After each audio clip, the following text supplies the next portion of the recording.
하나님께서 실제로 임재해 계십니다. 전국과 전 세계에서 이 방송을 보고 계시는 성도 여러분, 예수님이 부활하셨고 그 부활의 영이 지금 앉아 계시는 그 자리에 실제로 임재해 계십니다.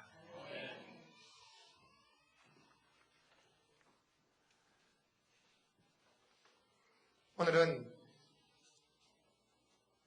부활 신앙에 대해서 살펴보도록 하겠습니다.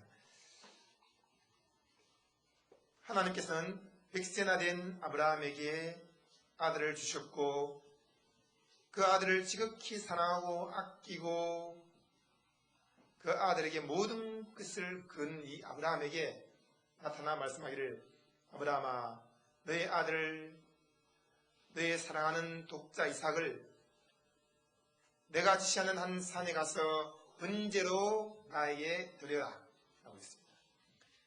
그럴 때 이 아브라함은 큰 고민에 빠질 것 같았지만 그 이전에 하나님께서 그의 마음에 미리 준비를 시켜주셔서 그는 그 독자 이삭을 하나님께 드리는데 고민하지 않고 그 다음날 아침 일찍 일어나 산으로 향해 갔습니다. 그리고 이삭이 등에 나무를 짊어지고 산으로 올라갈 때 뜨거운 햇살이 내리쬐입니다. 그리고 그 이삭이 걷는 모습이 그림자가 드리워졌습니다. 그 그림자는 바로 이삭이 나무를 짊어지고 올라가는 모습인데 십자가의 모습이었습니다. 그 이삭은 오실 그리스도의 예표였고 예수 그리스도가 십자가를 짊어지고 갈보리 언덕으로 올라가는 모습을 보여주고 있습니다.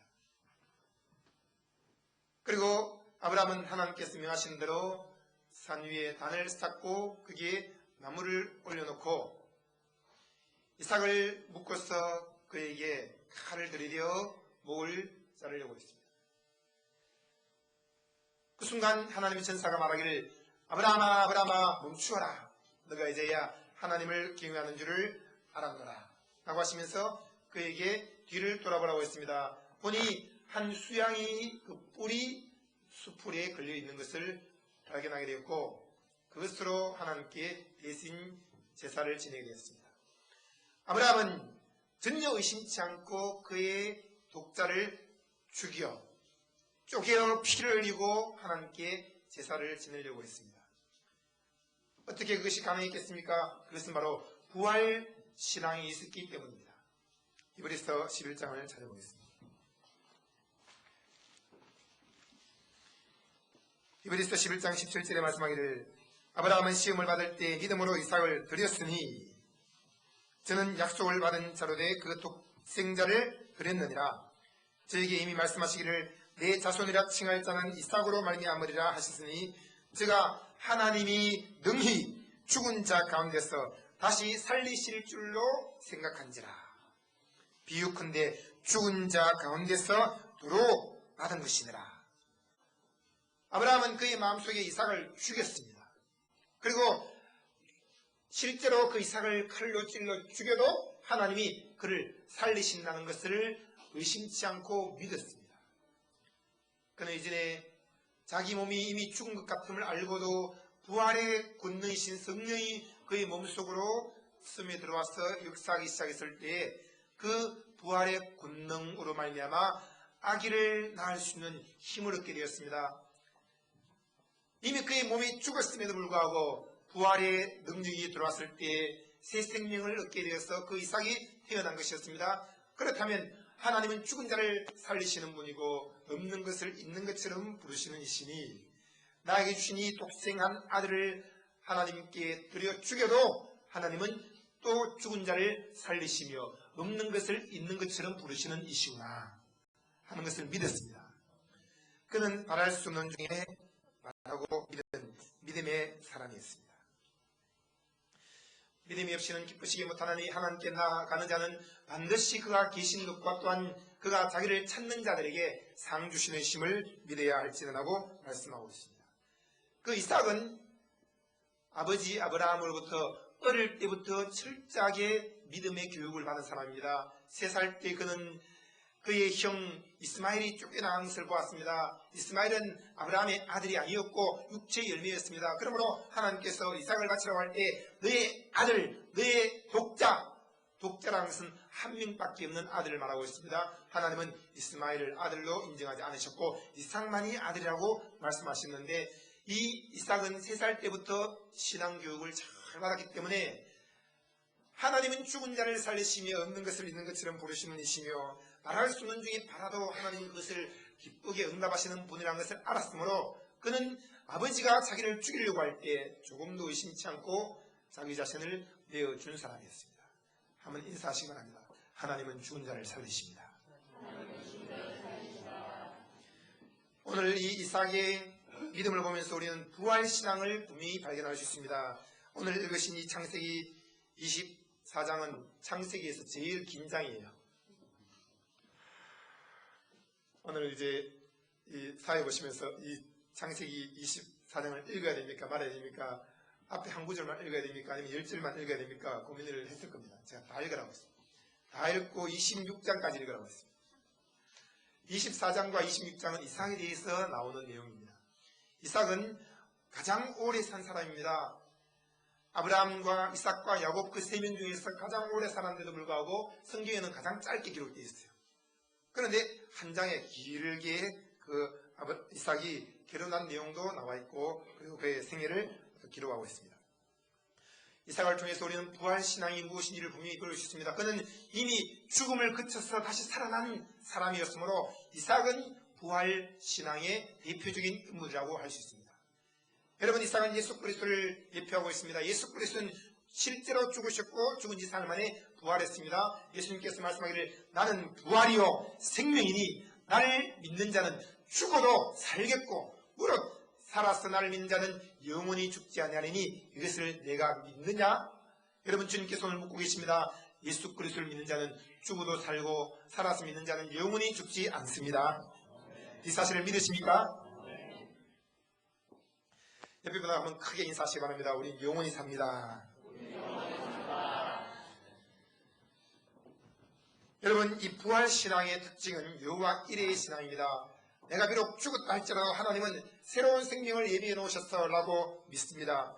부활신앙은 여호와 이레의 신앙으로서 나는 나이가 40이 되고 50이 되었어, 이제는 결혼하기 늦었어 라고 생각할 때도 하나님께서 나를 위해서 아내를 예비해 두셨어. 여호와 이레의 하나님께서 나를 위해서 아름답고 매력적이고 멋진 아내를 예비해 두셨어라고 믿는 것이 부활신앙입니다. 부활신앙은 아이를 낳을 기간이 지났습니다. 그럼에도 불구하고 하나님께서 아기를 주신다라고 믿는 여호와 이레의 하나님께서 자식을 준비해 두셨다라고 믿는 것이 부활신앙입니다. 부활신앙은 바로 내가 하나님께 얻은 이 생수의 샘물을 다른 사람에게 내어주고 또 내어주고 또 내어주어도 계속 생수의 샘물이 터져나온다라고 믿는 것이 부활신앙입니다. 그러므로 우리는 복음을 전하고 상담을 하고 신방을 하고 또 사업을 하고 또 하나님을 위해서 많은 봉사를 하고 아무리 내 속에 있는 성령의 능력을 가지고 퍼주고 또 퍼주어도 부활신앙은 무엇입니까? 우리는 주님께 연결되어 있으므로 생수의 강이 샘솟듯이 터져나온다는 것을 믿는 것이 부활신앙입니다. 주라 그리하면 너에게 줄 것이니 곧 구이되어 누르고 흔들어 넘치도록 하여 너에게 안겨주리라. 이것이 곧 부활신앙입니다. 연보를 해도 주님은 또 주셔, 기부를 해도 또 주셔, 옷꽂이를 해도 또 꽃을 주셔, 하나님은 내가 청소하고 봉사를 해도 또 새로운 힘을 주셔. 아무리 퍼주고 또 퍼주어도 헌신하고 봉사하고 또 우리가 많은 연보를 하고 많은 일을 해도 주님은 또 주신다라고 믿는 것, 이것이 곧 부활신앙입니다. 저를 보시기 바랍니다. 이삭은 4대 족장들 중에서 제일 장수한 사람이었습니다. 아브라함은 175세를 살았습니다. 야곱은 147세를 살았습니다. 요셉은 110세를 살았습니다. 그런데 이삭은 180세를 살았습니다. 그는 제일 장수한 사람이었으나 뜻밖에도 그에 대한 성경의 기록은 가장 짧게 기록되어 있습니다. 참 이상하죠? 창세기 50장 중에서 12장에 걸쳐 아브라함에 대한 기록을 하고 있습니다. 야곱과 요셉의 기록도 거의 그와 비슷합니다. 그러나 이삭의 기록은 몇 장에 걸쳐 조금씩 나오긴 하지만 완전히 그의 기록한 내용들은 그 창세기 26장 한 장밖에 없어요. 이삭에 대해서만 기록한 것은. 이것은 족장들의 생활 중에서 그의 생활이 가장 단순했고 평범했기 때문입니다. 사실 이삭의 생활은 평범했습니다. 진리는 평범한 중에 있습니다. 여러분, 뭔가 큰 일을 하는 것만이 믿음이 아니라 평범한 생활도 하나님께서 기뻐하시는 믿음인 것을 기억해야 되겠습니다. 이 이삭은 일상생활 속에서 하나님과 동행을 했고 하나님을 전적으로 믿은 믿음의 사람이었습니다. 여러분, 하루하루 생활하는 것이 무료하게 느껴지고 뭔가 큰 기적이나 놀라운 일이 벌어지지 않는 것처럼 느껴져도 그 하루의 일상 가운데 주님과 동행하는 삶을 살고 믿음으로 살아가시기를 바랍니다. 그의 신앙과 인격은 부활에 근거한 것이었습니다. 그는 죽음을 그쳤고 이미 다시 새로운 생명을 얻은 것처럼 새로운 삶을 살았기 때문에 그의 삶 전반은 부활의 믿음이었습니다. 여러분, 이 부활의 믿음을 가진 사람은 그의 삶이 평탄합니다. 그리고 하는 것마다 하나님께서 복을 더하십니다. 그의 신앙에 대해서 조금 더 자세히 살펴보겠습니다. 부활신앙은 죽기까지 순종하는 신앙입니다. 그것은 바로 새 생명을 하나님께서 준비해 두셨다고 믿는 신앙입니다. 어린 이삭은 희생의 제물로 번제단에 오래기까지 순종을 했습니다. 그는 육신의 아버지만을 순종한 것이 아니라 하나님을 바라보는 신앙으로 끝까지 순종을 했습니다. 창세기 22장 7절에 보면은 그가 아브라함에게 말했습니다. 아버지 아브라함이요, 불과 나무도 있습니다. 근데 번제할 어린 양은 어디에 있습니까? 아버지 아브라함이 대답했습니다. 아들아, 번제할 어린 양은 하나님이 친히 준비하시리라. 그 말을 들은 이삭은 더 이상 아무 말도 하지 않았습니다. 하나님이 친히 준비하시리라는 것을 믿었기 때문입니다. 드디어 이삭을 결박해서 단나무 위에 놓고 손을 내밀어 칼을 잡고 그 아들을 잡으려고 했을 때 이삭은 아무런 반항이 없었습니다. 그것은 분명히 어린 이삭의 신앙이 얼마나 컸는지를 보여주고 있습니다. 여러분, 주일학교 아이들을 무시하지 마세요. 중고등부 아이들을 무시하지 마세요. 그들의 믿음이 얼마나 큰지 때로는 우리가 깜짝깜짝 놀랄 때가 있습니다. 그는 아버지에게 어린 양은 하나님이 친히 준비하시리라 라고 했을 때 그 어린 양이 어디 있길래 나로 번제로 하나님께 드리려고 합니까? 라고 반항할 수 있을 것입니다. 아버지 거짓말했어요. 어린 양이 준비되어 있다고 했는데 어디 있습니까? 왜 나를 죽이려고 해요? 나 아버지 못 믿겠어요. 하나님도 거짓말쟁이에요 하면서 그냥 박차고 뛰어나가 버릴 수도 있습니다. 그러나 그는 그렇게 하지 않고 아버지의 말을 믿었습니다. 여러분, 교회에서는 하나님께서 저를 믿음의 아버지로 세우셨습니다. 우리 영혼의 아버지는 하나님 한 분밖에 없습니다. 그런데 믿음의 아버지로 세웠을 때 제가 어떤 말을 했을 때 그것에 대해서 여러분 믿는 것이 중요한 거예요. 제가 하나님께서 당신을 위해서 집을 준비해 놓으셨습니다. 하나님께서 좋은 배필을 준비해 놓으셨습니다. 하나님께서 넓은 땅을 준비해 놓으셨고 새 성전을 준비해 놓으셨습니다. 하나님께서 우리를 위해서 모든 필요한 것들을 준비해 놓으셨습니다 라고 할 때 실제로 그 시간이 되어서 그게 부딪혔는데 아무것도 없는 것처럼 보입니다. 그럴 때 목사님 어디 있나요? 왜 목사님 저기 꽁치나요? 그렇게 말하셨을 것입니다. 그러나 여러분, 믿는 것이 중요해요. 그렇게 말했을 때는 믿음의 아버지인 목사가 준비한 것이 아니라 하나님이 준비해 놓으셨다는 거예요. 하나님이. 이삭은 아버지의 말을 들으면서 아버지를 의지한 것이 아니라 하나님을 의지하고 하나님을 기대했습니다. 여러분, 주의 종들이 어떤 것을 말할 때 그 말을 들으면서 주의 종을 의지하려고 하지 말고 주의 종의 입에서 나온 말을 통해서 그 하나님을 의지하시기를 바랍니다. 한번 인사하세요. 하나님을 의지합시다. 그는 죽기까지 하나님이 친히 준비하시리라는 그 말씀을 굳게 믿었음이 분명합니다. 진실로 위대한 신앙이었다라고 생각할 수 있습니다. 이것이 곧 이삭의 청소년기의 믿음이었습니다. 두 번째, 부활신앙은 전적으로 성령님의 인도를 받는 믿음입니다. 부활신앙은 여호와 이레의 신앙인데 그것은 자기 아내를 성령께서 준비해 두신다라는, 이미 준비해 두셨다라는 것을 믿는 것, 여러분, 성령은 우리의 결혼 문제라든지 또 집을 준비하는 문제, 그 외에 결혼식 하기 위한 모든 필요한 것들을, 폐물도 집도 예식장도 모든 필요한 것들을 다 예비하시는 여호와 일의 하나님인 것을 믿으시기 바랍니다. 창세기 24장 63절에 이삭이 저물 때 들에 나가 묵상하다가 눈을 들어 봄에 약대들이 오더라 하는 말씀이 있습니다. 이 말씀은 그 아버지 아브라함이 그의 아들 이삭을 위하여 그의 배우자를 구하러 보냈던 종, 그 엘리에셀이 돌아올 때의 광경을 기록한 것이었습니다. 오늘 읽은 내용이죠. 그때 이삭의 연령은 몇 살이었죠? 40살이었어요. 그 나이 40살이라면 자기 마음대로 적당히 배우자를 택할 수도 있을 것입니다. 그래서 우리 30살만 넘어도 고민 많이 하잖아요. 아무 여자라도 좋아요. 그냥 치마만 그리면 나에게 결혼시켜주세요. 그렇게 생각할 수 있습니다. 그런데 주님은 겉으로 예쁘고 키도 크고 피부도 하얗고 좋은 직장 갖고 있고 인류대학을 졸업한 사람, 그런 사람이 아니에요. 주님 말씀하기를 믿음 좋은 사람, 그 사람을 너를 위해서 예비해 두었단다. 근데 믿음 좋은 사람을 예비해 둔 줄 알았는데 하나님은 믿음만 좋은 것이 아니라 외모도 아리따운 여인을 또 준비해 두신 거예요. 그러니 하나님께서는 우리의 필요를 다 알고 계시고 우리에게 가장 적절한 배필을 준비해 주시는데, 부활신앙으로 무장한 사람은 그것을 믿습니다. 내가 결혼할 때가 지났어. 그러므로 나는 결혼에 대해서 죽은 사람이야 라고 생각하는데, 나는 죽었다고 생각하지만 주님은 나는 부활이요 생명이니 나를 믿는 자는 죽어도 살겠고 무릇 살아서 나를 믿는 자는 영원히 죽지 아니하리라. 너가 결혼에 대해서 죽었다고 생각하지만 죽은 것이 아니라 내가 너를 위해서 좋은 배필을 예비해 두었으니 부활신앙을 가지고 그 여호와 일의 하나님을 믿으라 라고 말씀하십니다. 또 아멘을 잘 안 하시네요. 아멘. 사실 야곱과 에서는 나이 40살 때 가나안 여자를 둘씩이나 취하느니 창세기 26장 34절에 나와 있습니다. 그러나 이삭은 그렇게 하지 않았습니다. 그는 자기의 배우자를 선택할 때도 그것을 아버지에게 맡겼습니다. 그 일을 위해서 하나님 앞에 간절히 기도하는 그의 모습을 우리는 성경에서 발견할 수 있습니다. 그러면 이삭이 어떻게 간절히 기도했습니까? 그냥 동굴 속에 들어가서 주여 나에게 빨리 아내를 주세요. 왜 안 줍니까? 그러면서 부르짖었습니까? 이삭이 간절히 기도한 것은 마음으로 기도한 거예요.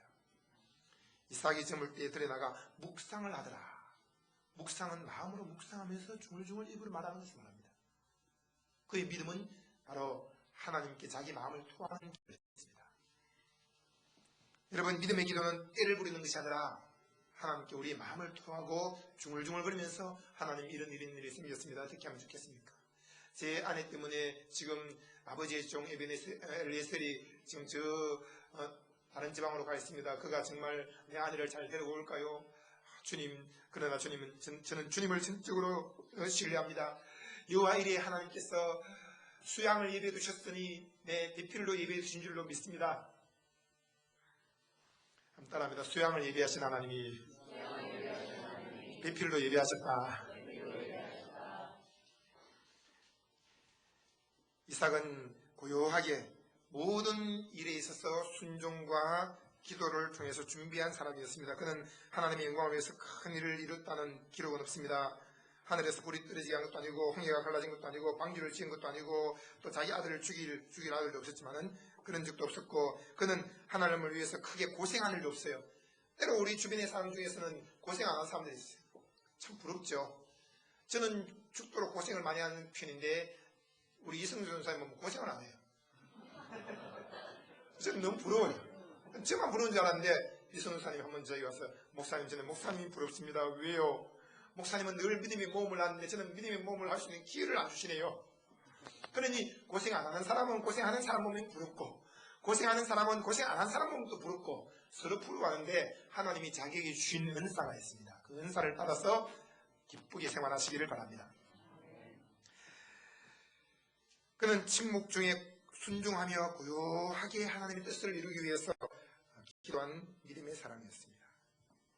그리고 그에게 아리따운 여인 리브가를 하나님께서 선물로 주셨는데, 그러면 나이가 40 될 때까지 우리는 생각합니다. 하나님, 내 배필이 어디 있습니까? 왜 아직 안 나타났다고 생각을 할 수 있는데, 여러분, 이삭은 40살 때 그가 이제 결혼을 하게 되었습니다. 그때 성경 말씀하기를 그 이전에 이미 하나님께서 리브가를 준비해 두신 것을 말씀하고 있습니다.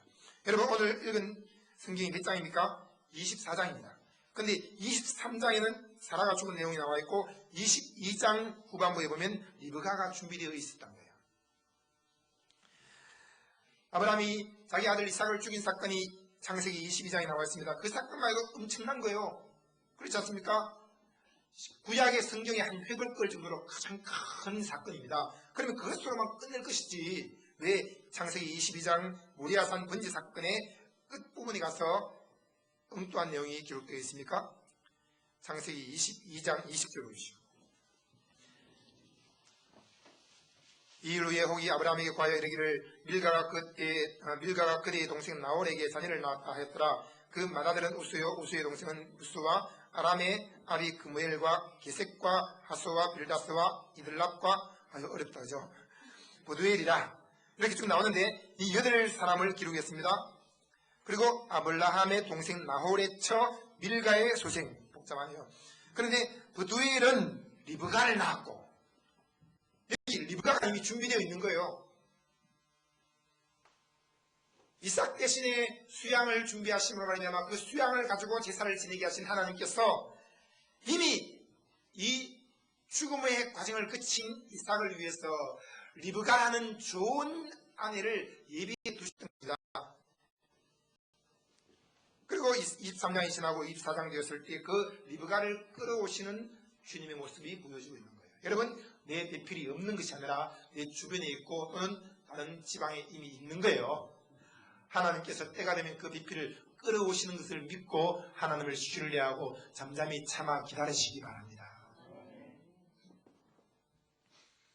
제 아내가 결혼할 때가 됐을 때 너무 불안하고 두려웠습니다. 이런 저런 남자들이 7번이나 프로포즈를 해왔습니다.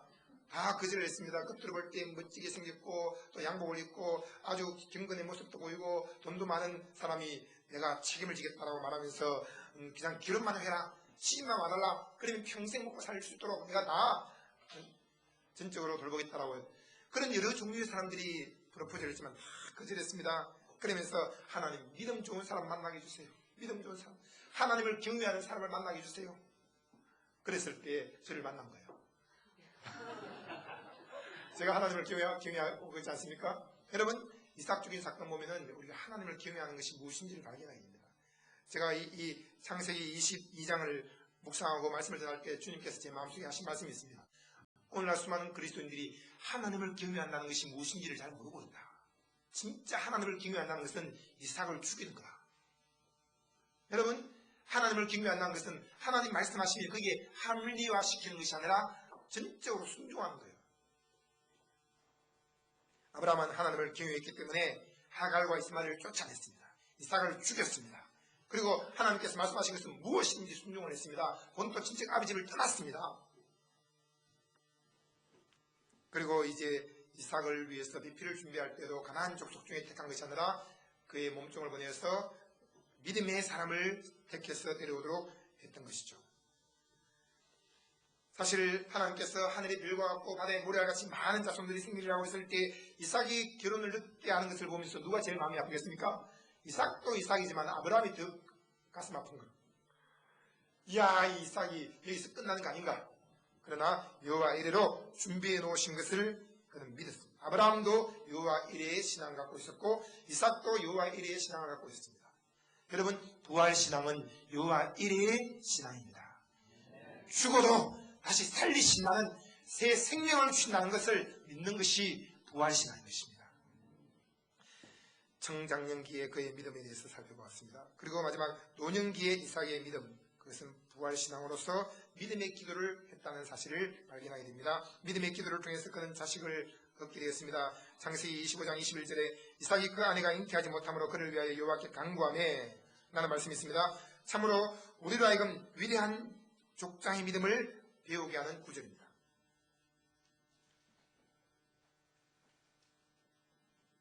이삭은 그 아내가 잉태하지 못함으로 그를 위하여 하나님께 간절히 기도한 사람이었습니다.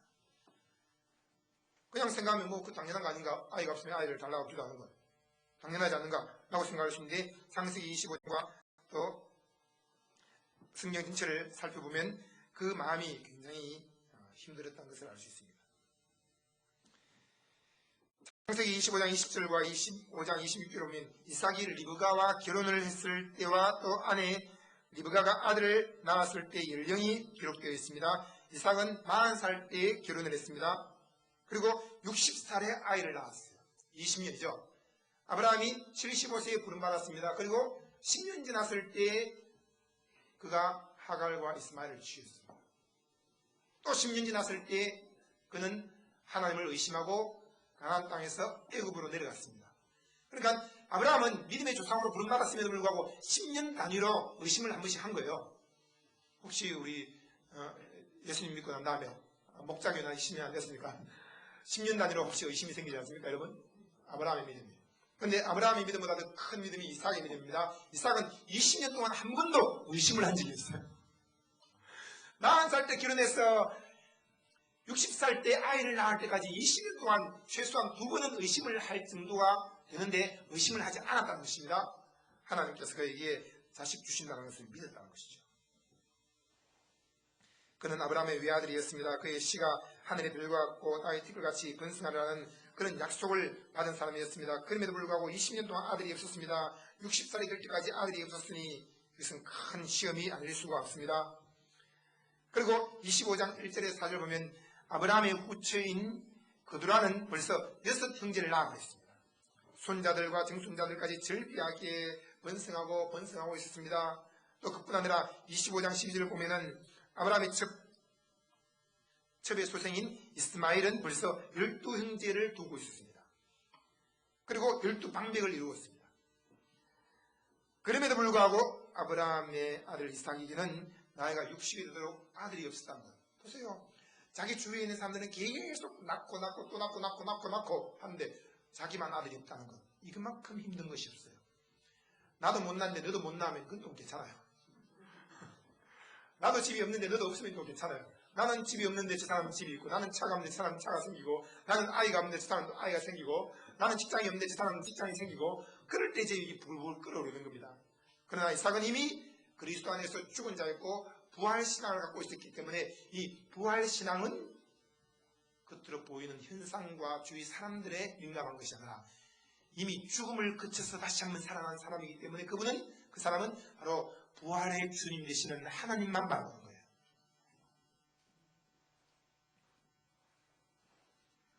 이삭이 그 아내가 잉태하지 못함으로 그를 위해 여호와께 간구했다고 했습니다. 그 기도는 20년 가까운 긴 기도였습니다. 그런데 그는 한 번도 불평하거나 원망하지 않습니다. 그 무슨 기도였습니까? 바로 믿음의 기도였습니다. 마가복음 21장 24절에 너희가 무엇이든지 기도하고 구하는 것은 다 너희에게 그대로 되리라. 이삭이 하나님께 기도하고 구한 것을 받았다고 믿고 오래도록 기다리고 또 기다립니다. 믿음 더하기 기다림은 하나님의 응답으로 주어집니다. 사람들은 믿음은 있습니다. 그런데 기다리지를 못하는 거예요. 주님은 오래 참음으로 약속의 성취를 받았다고 말씀하고 있습니다. 여러분, 우리에게 믿음이 있습니까? 기다리고 또 기다리고 또 기다리면 하나님이 최고로 좋은 것을 우리에게 선물로 주시는 것을 믿으시기 바랍니다. 이삭은 약속을 받기 위해서 20년 동안을 참아 기다렸습니다. 히브리서 10장 36절에 보면 너희에게 인내가 필요한 것은 하나님의 뜻을 행한 후에 약속을 받기 위함이다.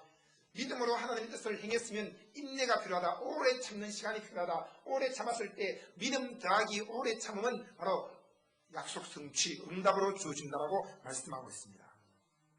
한번 인사해 주시고 믿음이 크십니다.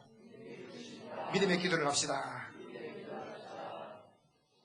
아브라함에게는 10년을 참지 못해서 처벌했던 슬픈 역사가 있습니다. 이삭도 40살 때 결혼했지만 10년 동안 참아보고 아기를 못 낳으면 첩 하나 데려다가 아이를 낳을 수 있잖아요. 근데 이삭은 첩을 취하지 않았어요. 그는 실수를 하지 않았습니다. 그리고 20년 동안을 참고 기다리며 믿음의 기도를 계속했습니다. 마침내 그는 하나님의 응답을 받았습니다.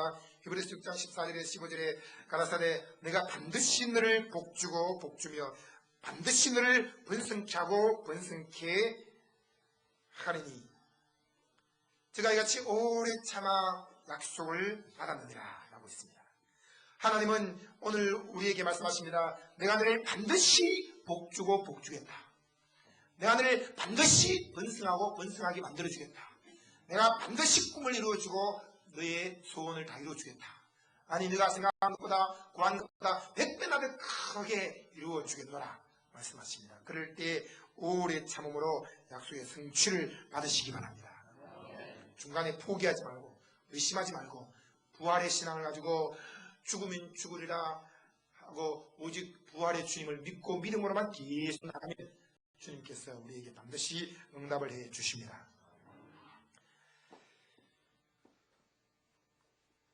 그리고 이삭은 마지막으로 부활 신앙으로 그는 섬기고 봉사하고 베푸는 삶을 살고 있었습니다. 부활 신앙은 구원의 즐거움이 너무 크기 때문에 사망의 세력보다 더 큰 것이 부활의 세력입니다. 이 부활의 힘을 체험한 사람은 그 사람은 무엇이든지 두려울 것이 없는 거예요. 이미 죽음의 고비를 넘겼기 때문에 생명까지 달라고 해도 다 내어주고 그리고 주님을 바랍니다. 여러분 제가 여러분에게 여러 가지 요청들을 했습니다. 그러나 생명까지 내어놓고 주님을 섬기라고 요청한 적이 있었습니까? 없었다면 제가 못된 목자일 수 있습니다. 더 깊이 더 깊이 더 깊이 더 깊이 생명까지 내어놓고 주님을 섬기세요. 주일날 예식장 가려고 하는데 예식장 가지 말고 교회 나오세요. 그거는 생명까지 내놓는 신앙은 아니에요. 주일날 놀이터 가서 놀고 싶고 또 공원에 가고 싶은데 교회 나와서 예배 드리세요. 생명까지 내는 거 아니에요. 여러분 그건 가는 기본적인 거예요. 그게 아니라 더 깊이 더 깊이. 이 부활의 신앙은 구원의 즐거움이 너무 크기 때문에 이미 부활을 맛보았기 때문에 목숨까지 내놓으라고 해도 이미 죽음을 그친 사람이에요. 죽음을 그친 사람은 두려운 것이 아무것도 없습니다. 그러므로 모든 것을 다 내놓아도 전혀 아깝지 않습니다. 여러분 마르다와 마리아를 보십시오. 그 마리아가 부활신앙을 체험했습니다. 죽은 나사로가 살아난 것을 보았습니다. 예수님께서 그에게 눈물을 닦으시면서 나는 부활이요 생명이 나를 민자는 죽어도 가겠고 무릇 살아서 민자는 영원히 죽지 않으니 이것을 누가 믿느냐 라고 했을 때 믿습니다. 주님이 재림할 때는 믿겠습니다. 지금 못 믿겠습니다. 지금 내 오라버니 나사로가 죽어 있습니다. 썩은 지 벌써 오래돼서 냄새가 진동을 하고 있습니다. 무덤 가까이 가기도 어렵습니다. 라고 했을 때 아니라 지금 믿으라. 지금 죽어도 살겠고 지금 하나님께서 부활의 능력으로 역사하고 계신다. 라고 했습니다. 그리고 예수님께서 무덤을 옮겨놓으라고 말씀하신 후에 나사로야 나오라 외쳤습니다. 그 죽은 나사로가 눈을 푹 뜨고 그 자리에서 일어나서 저벅 걸어 나왔습니다. 그의 몸이 썩어지더라고 심히 부패하고 뼈가 힘을 잃고 근육도 다 벌써 힘을 잃어버렸습니다. 그런데도 부활의 군이신 예수 그리스도의 성령이 그에게 찾아 들어오시는 순간에 그는 새로운 생명을 얻게 되었고 온몸의 세포가 다 살아나고 새로운 힘을 얻게 되었습니다. 그리고 무덤에서 걸어 나왔어. 예수님께 왔을 때 수많은 사람들이 박수를 치며 영광을 돌렸습니다. 풀어놓아 다니게 하라고 했습니다. 그리고 잔치를 벌이고 수많은 사람들이 왔을 때 간증을 했습니다. 이런 죽은 자가 살아나는 부활을 체험한 그 마리아는 아까울 것이 아무것도 없는 거예요. 그러니 그가 결혼하기 위해서 모으는 모든 자금 300데나리온 되는 엄청난 오늘날 치면 3천만 원쯤 되는 돈입니다. 그 향유를 예수님께 다 갖다 부었습니다. 부활을 체험하지 못했던 가룟 유다는 그 옆에서 말합니다. 무슨 말 하는 거냐. 이 값비싼 향유를 가난한 자에게 나눠주는 것이 나을 터인데 그러나 예수님은 말씀하기를 아니라 이 여자가 나의 장례를 준비하고 있다. 여러분 죽을 사람을 위해서 결혼 자금을 다 부은다는 것은 너무 아까운 거예요. 그런데 이 마리아는 예수님이 부활할 것을 믿었기 때문에 그의 장례식을 위해서 향유를 다 부을 수 있었던 것입니다. 여러분 부활신앙을 체험한 사람들은 아까울 것이 없어요. 아까울 것이 없어요. 오늘 이삭을 보시면 부활신앙을 확고히 소유한 사람인 것을 알 수 있습니다. 이삭은 가는 곳마다 우물을 팠습니다. 아브라함은 가는 곳마다 제단을 쌓은 사람이었습니다. 그는 구원의 즐거움을 크게 누렸던 사람입니다. 이삭은 가는 곳마다 제단을 쌓기보다는 우물을 판 것으로 유명한 사람입니다. 그는 이미 예수의 피로 말미암아 죄를 사함받고 구원 얻은 것은 뭐 이미 그 단계를 지나간 거예요. 그리고 우물을 받다는 것은 바로 성령을 상징하고 있는데 그는 생수의 강을 누린 사람이었습니다. 창세기 26장에는 그는 7번에 걸쳐 우물을 판 역사가 있습니다. 그는 무엇 때문에 그렇게 우물을 계속 파야 됐습니까? 우물을 통해서 샘물을 얻었습니다. 그 샘물을 가지고 자기와 가족들과 모든 짐승들에게 먹이게 하기 위해서였습니다. 그리고 우물을 파서 샘물을 얻었을 때마다 원수들이 쉽게 하여 다투었습니다. 여러분, 우리가 생수의 강을 누리면서 행복하게 살면 율법주의자들이나 세상적인 사람들이 와서 쉽게 하고 질투하고 다툽니다. 그거 우리에게 좀 달라 그렇게 말합니다. 그러면 아니요, 줄 수 없어요. 난 이것을 딱 공해서 나만 간직하고 나만 누릴 거예요 하면서 가지고 있으면 그냥 거기서 사라지는 거예요. 그런데 주고 또 줍니다. 계속 퍼주는 거예요. 이삭은 우물을 또 줍니다. 또 줍니다. 또 줍니다. 7번 우물을 파면서 계속 주고 또 줍니다. 여러분, 이것은 우리 속에서 솟아나는 생수의 강을 사람들에게 주고 또 주고 또 줘도 주님은 우리에게 계속 솟아나는 샘물을 주신다는 것을 약속하고 있는 거예요. 신기한 일이죠? 간증하지 마세요. 방언 빠른 거 이야기하지 마세요. 기도 응답하는 거 이야기하지 마세요. 이야기하면 다 날라가 버립니다. 받은 은혜는 자기만 딱 간직하고 그냥 고이 가슴에 파묻고 평생 사세요. 그렇지 않습니다. 저를 보세요. 여러분, 이 하나님께로부터 받은 응답과 성령의 능력과 수많은 삶의 기적들과 변화들은 주위 사람들에게 퍼주고 자꾸 간증을 하고 자꾸 이야기하고 남들에게 나누어줄 때 계속 주님은 우리에게서 솟아나는 샘물을 주시는 거예요. 여러분 속에 샘물이 솟아나고 있습니다. 대저 이 물을 먹는 자마다 다시 목마르려니와 내가 주는 물을 먹는 자는 영원히 목마르지 아니하니 나의 주는 물은 그 속에서 영생하도록 솟아나는 샘물이 되리라. 누구든지 목마르거든 내게로 와서 마시라. 나를 믿는 자는 성경의 이름과 같이 그 배에서 생수의 강이 흘러나리라. 참 놀랍습니다. 예전에 제가 율법적인 신앙생활 할 때는 그냥 1시간 기도하면 한 컵의 성령을 받았습니다. 7시간 기도하면 7컵의 성령을 받았습니다. 그렇게 생각을 하면서 설교하고 나면 성령이 떨어진 거야. 상담하고 나면 또 성령이 떨어진 거야. 또 전도하고 나면 성령이 떨어진 거야. 뭔가 내가 하고 나면 성령이 사라진 거야. 한 컵 사라졌어, 2컵 사라졌어, 3컵 사라졌어. 그러니까 또 집회 끝나고 나면 또 앉아서 쪽으로 앉아 기도합니다. 왜? 성령 충만하지 않으면 또 귀신이 유사할 수 있다고 생각하니까. 성령으로 충만히 채워야 돼요. 그러니 내가 말씀 전파하면서 성령이 다 소모되었으니 이제부터 또 3시간 동안 기도해서 성령 충만해야지 잠을 편하게 잘 수 있는 거야. 그렇지 않으면 내가 비어있기 때문에 잠잘 때 또 사탄이 나를 건드릴 수 있어. 그런 식으로 물포 올리는 신앙, 그런 신앙은 불안해서 견딜 수 없습니다. 성경은 그렇게 말하고 있습니다. 아무리 계속 솟아나는 샘물이 되리라. 여러분, 그래서 생수의 강이 흘러넘치고 있습니다. 가만히 있다세요. 퍼주시다. 계속 퍼주시다. 한 사람한테 퍼주려고 하지 말고 여러 사람에게 퍼주세요. 3명 이상 있어요. 퍼주고 계속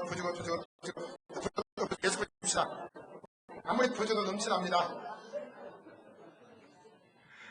여러분, 은혜를 계속 사람들이 퍼줘도 넘쳐나고 또 물질을 주고 또 주고 또 줘도 아무리 쓰고 또 쓰도 계속 넘쳐나요. 연부를 해도 또 넘쳐납니다. 여러분, 내게 있는 옷을 나눠줘도 또 넘쳐납니다. 아깝게 생각하지 말라.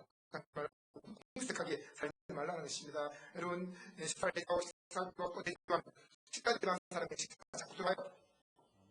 옷을 대접하는 사람이 옷이 자꾸 들어오고, 돈을 연부하거나 돈을 가지고 다른 사람을 도와주는 사람은 돈이 자꾸 들어오고, 차를 가지고 자꾸 봉사하는 사람은 좋은 차가 자꾸 들어오고, 무엇이든지 내게 있는 것을 자꾸 퍼주면 하나님은 부활신앙으로 자꾸 퍼주니 내가 내게 누르고 흔들어 넘치도록 하여 채워주리라 말씀을 하시는 거예요. 우물을 파서 샘물을 얻을 때마다 그는 퍼주었습니다. 또 주고 또 주었습니다. 아무도 그와 다투려고 하지 않았습니다. 여러분, 누군가 우리에게 싸우려고 덤벼들면 그 물을 넘겨주고 또 넘겨주십시오. 그는 7번이나 그렇게 했습니다. 이것은 그 당시에는 우물을 파야 됐습니다만 지금은 우물을 파지 않아도 수도꼭지만 들면 물이 싹 나옵니다. 그러니 우리는 퍼주고도 계속 주님께 연결되어 있는 파이프처럼 생수의 강이 펑펑 터져나오는 거예요. 제가 계속 말씀을 전파해도 한 번도 고갈되지 않습니다. 단지 몸이 좀 지쳐서 다리가 후들후들 떨 때가 있어요. 그러면 그때 밥을 먹기도 하고 또 잠시 10분 정도 쉬어주기도 하지만 영적으로는 전혀 고갈하는 것이 없어요. 밤새도록 이야기해도 고갈하지 않습니다. 생수의 강이 흘러나고 있기 때문입니다. 이삭의 부대는 아비멜렉 왕보다 더욱 크게 강성을 했다라고 성경은 창세기 26장 16절에 말씀하고 있습니다. 그러니 아비멜렉 왕보다도 더 크게 강성했으니까 더 큰 나라를 이루지 않습니까? 그러면 아비멜렉이 와서 껍질거리면 그냥 한 쥐박으면 있는 거예요. 근데 그렇게 하지 않았어요. 그는 부활신앙을 갖고 있었기 때문에 구원의 즐거움을 가지고 사람들에게 봉사를 했습니다. 속옷을 잘난 자에게 그 속까지를 내어준 삶을 살았습니다. 하나님께서 그에게 복을 주셨습니다. 간 데마다 계속 복을 주셨고 새로운 샘물을 또 얻게 하셨습니다. 마침내 아비멜렉도 도저히 그 이삭을 감당할 수 없다고 생각해서 그를 시기하는 일을 멈추게 되었습니다. 그는 군대 장관과 더불어 찾아와서 무릎을 꿇었습니다. 그들이 말하기를 여호와께서 이삭 당신과 함께 계시는 것을 우리가 눈으로 분명히 보았습니다. 그러므로 당신과 우리 사이에 맹세를 하고 계약을 세워서 이제는 다시는 우리가 당신을 괴롭히지 않겠습니다. 당신은 여호와께 복을 받은 자입니다. 그렇게 고백을 했습니다. 그 세상 사람들은 이삭을 더 이상 대항할 수 없다는 사실을 깨닫게 됐습니다. 여러분, 우리가 사람들에게 선을 베풀고 자비를 베풀 때 하나님께서 우리와 함께 계신 것을 사람들이 발견하게 되고, 그리고 그들은 더 이상 우리를 대적할 수 없게 됩니다. 마침내 무릎을 꿇고 확신을 구하러 왔습니다. 그러나 이삭은 그들에게 과거의 소행을 조금도 꾸짖지 않았습니다. 오히려 반갑게 저들을 맞이해서 잔치를 벌여주었습니다. 이삭이 그들을 위하여 잔치를 베풀매 그들이 먹고 마시고 아침에 일찍 일어나 서로 맹세한 후에 이삭이 그들을 보내매 그들이 평안히 갔더라라고 했습니다. 진실로